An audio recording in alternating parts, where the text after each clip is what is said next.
Hey everyone, it's Mark. This is my recap for Pokémon Journeys episode 38, A Miracle Restoration, the Fossil Pokémon. This was the 1123rd episode of the Pokémon anime. I just wanted to start out by saying thank you guys for all the support you showed for my last video about Ash's return to Alola. I knew the Alola hype would bring in some more viewers to my video, but I definitely did not expect it to take less than 2 days for my review to become my most viewed video on my channel. So, if you're new, welcome, make sure you like the video and subscribe, but seriously, thank you guys for supporting my content. I just do this for fun and it means a lot when I get such a positive response like I did last week. With all of that out of the way, let's jump into the highlights for this week's episode. We've got a lot to talk about with Go catching Aerodactyl, as well as the preview for next week. The setup for this episode was a commercial about this giant Shieldon on display at Pewter City's Science Museum, and that's enough to get Ash and Go's interest, so they're off to Pewter City. However, they're not alone on this adventure since Chloe has a research project she has to do, and she gets dragged along with the boys. Literally. We jump straight into this giant eco-dome type place with fossil Pokemon running all over the place, but Ash and Go are too late to see the giant Shieldon. Instead, they get the idea to try and discover a fossil themselves in order to have it restored. Team Rocket seem to have had the same idea, but they decide to just steal from the twerps once they find one instead. The trio interacts with the museum president, who, as Ash and Go point out, is very similar to the one that they met in the desert resort in Unova. This enchanting fellow is apparently someone totally different, and I guess this must be Pokemon Journeys' version of the fishing master running gag like in Sun and Moon. Chloe may have gotten dragged out here against her own will at first, but she is interested in fossils as well, so they start searching for one. We got to see a lot more Ash and Chloe interaction that we're used to seeing, which is nice. Go is super driven to find a fossil himself, and he even brought his giant Golurk along to help him look. As per usual, my favorite part of this segment was Sobble, because how adorable can you be? Just when they're about to call it a day, Go spots something out of nowhere, and it turns out to be an old amber. The president says that he'll restore it for them, but it won't be ready until the next day, so they crash at the Pokemon Center for the night. And by the way, was I the only one who was thinking of that one time a Nurse Joy turned Pokemon Inspectant agent stayed at this very Pokemon Center, and then followed it up by using a freaking Latias in a battle against Brock's younger brother? Totally random and besides the point, but I don't know, seeing Pewter City's Pokemon Center just reminded me of that. Back onto this episode, and while Chloe and Ash are sleeping, and how, by the way, can Ash possibly sleep like this? Anyways, Go is wondering what kind of Pokemon will come from the old amber, and here comes Team Rocket to mess everything up. They accidentally overheat the restoration machine and cause an explosion. So of course our heroes go to investigate, and you know it must be serious if Chloe doesn't even bother to fix her hair first. I laughed out loud when Ash discovered Team Rocket hiding behind a bush back in the museum's nature dome thing, and after they call for their gotcha machine, it's Pikachu versus Nidorino and Graveler. Meanwhile, Go finally catches up to the Pokemon that escaped from the restoration machine, and he's very excited to see it's an Aerodactyl, although it does not look very friendly. Sobble is too terrified to battle, and Raboot gets one-shotted, and we see a rare instance of Go actually returning it to its Pokeball. It's up to Golurk to save the day, and thankfully this thing is an absolute tank, so it's able to take a lot of Aerodactyl's offense. Cut back to Ash, who outsmarts Team Rocket and sends them blasting off again, and even though this was not an Ash-focused episode, we still got this cool visual of him and Pikachu celebrating, so that's cool. By the way, Team Rocket kind of suck in Pokemon Journeys, don't they? Back to the main action, where Golurk manages to defeat Aerodactyl, and Go rushes in to talk to it, and somehow manages to calm it down pretty easily.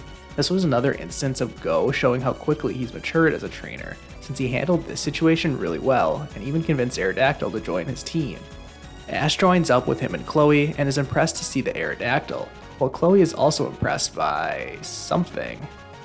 That's basically the end of the episode, as we cut back to the Cerise laboratory where everyone, including Chloe, are very happy with the past 2 days' events, as another adventure is in the books.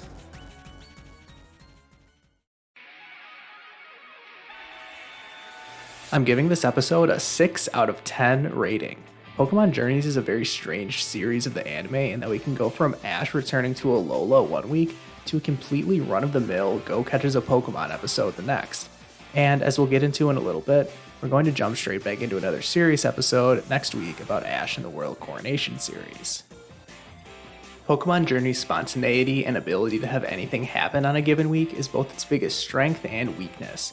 It makes the random episodes like last week feel crazy and epic, but then makes episodes like this one feel a little underwhelming. I'm sure I could talk about this more at length in a different video, so let's just stick to what we saw this week. I'm giving this episode a 6 because although it did put a smile on my face, it's nothing we haven't seen before. I like the episodes where Go really has to work for one of his captures instead of just chucking Pokeballs at everything that moves, and I think him catching an Aerodactyl is actually pretty cool. In fact, this is the first time in the anime that a main character has caught a fossil Pokemon. That being said, we've seen fossil episodes in the past that have basically the same exact plotline of a newly restored fossil Pokemon running wild, and even the funny museum president was just a retread of the guy that we saw in Unova. The small detail that made this episode stand out was that we got to see a little Chloe development, but I'm not totally sure what that development even was. Let me know what you guys thought about Chloe in this episode. She still didn't want to tag along with Ash and Go at first, but by the end of the episode she seemed happy with everything that went on. Her and Ash had more interaction this week than basically all 37 previous episodes combined, and she even started blushing at one point, but I'm not sure if that was at Go or at the sight of people befriending Pokemon.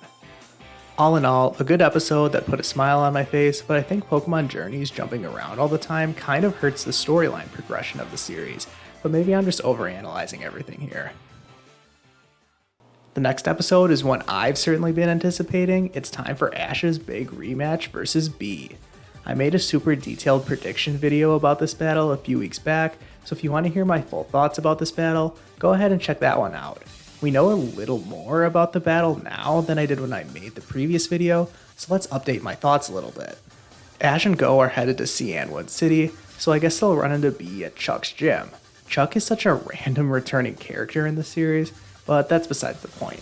Maybe we'll see the return of Go's friend. What was that person's name again? Oh yeah, Tokyo. They live in Cianwood City, but I doubt they'll show up again. I hope we don't waste too much time before we get into the battle, since that's really all I care about for next week.